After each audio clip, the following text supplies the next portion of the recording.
Good afternoon class.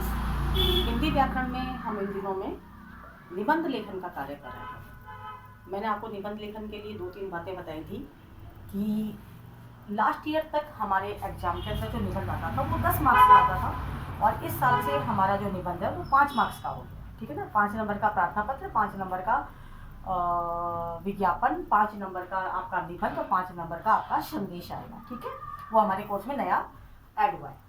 तो निबंध लेखन लिखते समय कई सारी बातें ध्यान में देनी है। एक तो पहली बात तो ये कि 3 टॉपिक जब आपको दिए जाएंगे तो तीनों टॉपिक में से सबसे पहला काम आप वो टॉपिक सेलेक्ट करेंगे जिसमें आपको बहुत अच्छे से आप लिख सकते हो, आपके पास अच्छे विचार हैं, आप अपने आप से अपने को पता लग जाता है कि मैं इस टॉपिक को अच्छे से लिख सकता हूँ। उसके बाद में शब्द सीमा का ध्यान रखेंगे क्योंकि 5 मार्क्स का है। तो पहले थी हमारी 250 से 300 शब्द, अब हमारे हो गए 150, 150 से 175 शब्दों का हमें लिखना है। आज का हमारा हम टॉपिक कर रहे हैं प्रदूषण, कारण और निवारण। तो प्रदूषण थोड़ा बहुत आप सभी जानते हैं।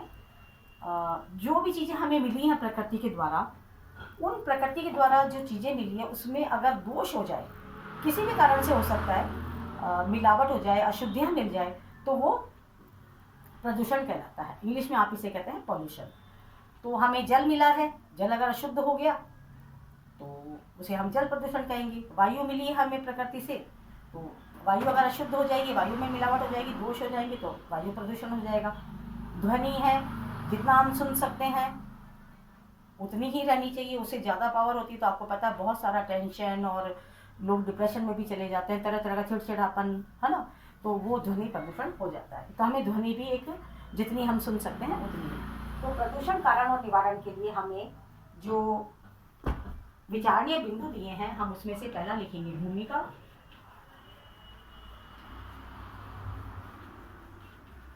फिर लिखेंगे हम प्रदूषण का अर्थ,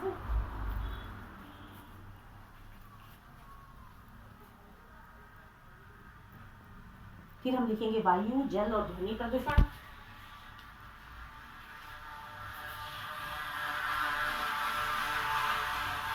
वायु प्रदूषण, ध्वनि प्रदूषण, वायु प्रदूषण, जल प्रदूषण। पहले हम लिखेंगे जल,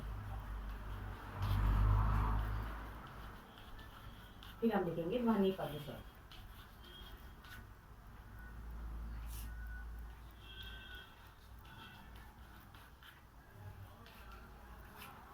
फिर हम लिखेंगे उसके बारे में प्रदूषण के कारण और दुष्परिणाम,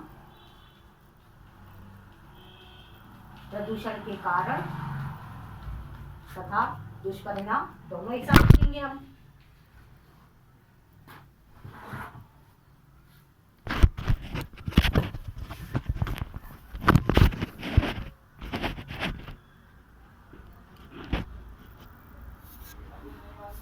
प्रदूषण के कारण, दुष्परिणाम,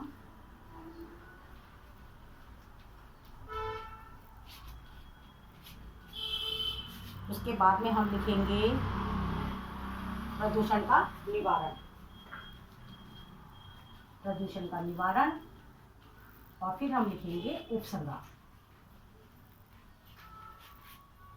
तो अब हमारा टर्न आता है कि भूमिका कैसे देंगे। भूमिका में हम पूरा परिचय बताएंगे कि प्रदूषण क्या है, परिचय बताएंगे आप किसके बारे में क्या लिख रहे हैं। हम लिखेंगे प्रदूषण प्राकृतिक, जितनी भी चीज़ें हैं, प्रदूषण का अर्थ है प्राकृतिक चीज़ों में दोष पैदा हो जाना, प्राकृतिक संतुलन में दोष पैदा हो जाना, शुद्ध वायु नहीं मिलना, शुद्ध जल नहीं मिलना, शुद्ध खाद्य पदार्थ नहीं मिलना, शुद्ध वातावरण नहीं मिलना, ये सब चीज़ें हमारी उसमें हो जाती हैं। अब हम क्या करेंगे, देखना, हम प्रदूषण का अर्थ बताने के बाद में हम करेंगे वायु प्रदूषण के बारे में, उसे बताएंगे कि वायु प्रदूषण महानगरों में सबसे ज़्यादा ये प्रदूषण फैला हुआ होता है। वायु प्रदूषण के कारण क्या है, महानगरों में बढ़ती हुई यातायात के साधनों की संख्या है, कल कारखानों की संख्या है। कल कारखानों से जितने भी धुएं निकलते हैं वो सबसे ज़्यादा वायु प्रदूषण में सहायक होते हैं। दूसरा, हमारे यहाँ वाहनों की संख्या बढ़ती चली जा रही है। अब वाहनों की संख्या जितनी ज़्यादा होगी, कई बार तो हम बहुत पास डेयरी पे दूध लेने जाना है, गाड़ी उठाई और चल गए। तो आप सोचिए, पेट्रोल भी बहुत महंगा है। साथ में हमें प्रदूषण के बारे में जानकारी ध्यान रखना है कि अगर प्रदूषण अगर फैलता है तो हम सबके लिए ही बड़ा घातक है। तो वायु प्रदूषण, जितनी भी गाड़ियां हैं, जितने भी मतलब इतना हो गया। एक तो पेड़ तो लगा नहीं रहे हैं लोग, पेड़ों का तो अभाव हो रहा है, वृक्षों की अंधाधुंध कटाई हो रही है। हरियाली होगी तो फिर भी एक बार हरियाली जो है, पेड़ है, वो वृक्षों को इसको प्रदूषण को रोकने में काफ़ी सहायक होती है। तो लेकिन धुआं ही धुआं चारों तरफ फैलता जा रहा है, ये समस्या बढ़ती चली जा रही है, क्योंकि घनी आबादी वाले क्षेत्रों में भी इसका वृक्षों का अभाव होता है। फिर है हमारा जल प्रदूषण। कल कारखानों के गंदगी से भी जल प्रदूषण मिल जाता है, और बहुत सारे लोग नदी नालों में नहाते हैं, उससे हो जाता है कपड़े धोना, जानवरों का आ जाना, ये सब जल प्रदूषण के कारण बन जाते हैं। अब जब जल प्रदूषण होगा तो बहुत सारी बीमारियां फैलने का सबसे ज़्यादा वो रहता है, खतरा रहता है। ध्वनि प्रदूषण जो है वो सबको चाहिए कि शांत वातावरण, सबको चाहिए, लेकिन शांत वातावरण रखना कोई नहीं चाहता। शोरगुल होता है, फैक्ट्रियों का शोरगुल है, यातायात का शोरगुल है, पार्टियों का शोरगुल है, म्यूजिक सिस्टम का शोर है, यातायात का शोर बहुत है। ये सब मिलकर के आजकल जो पार्टी हो रही है उनमें लाउड स्पीकर की चिल्प, ये सब इतना डीजे सिस्टम, इन सब से मिलकर ध्वनि प्रदूषण होता है।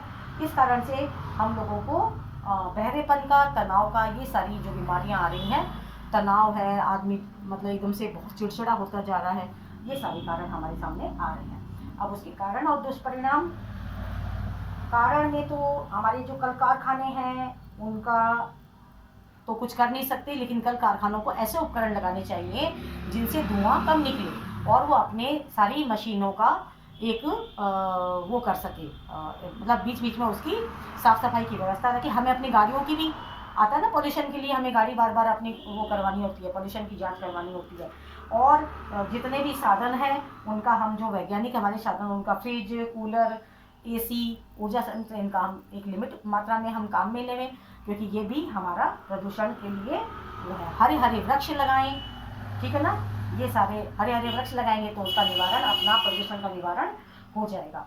और हम ये कर सकते हैं कि जीवन जो हमारा है प्रदूषण से बहुत जुड़ा हुआ है, तो हम क्या करेंगे, उसके लिए हमें जितना भी अपनी तरफ से बन सकता है, जितने गाड़ी का कम उपयोग करेंगे, ठीक है ना, गाड़ी का कम उपयोग करेंगे, गाड़ी की बार बार सर्विस कराएंगे, और हमारी जितने भी जानकारी में लोग हैं उनको भी इस बात के लिए प्रेरित करेंगे।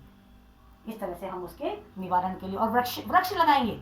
सबसे अधिक मात्रा में वृक्ष हमारे पर्यावरण को सुरक्षित रखने में बहुत सहायक है।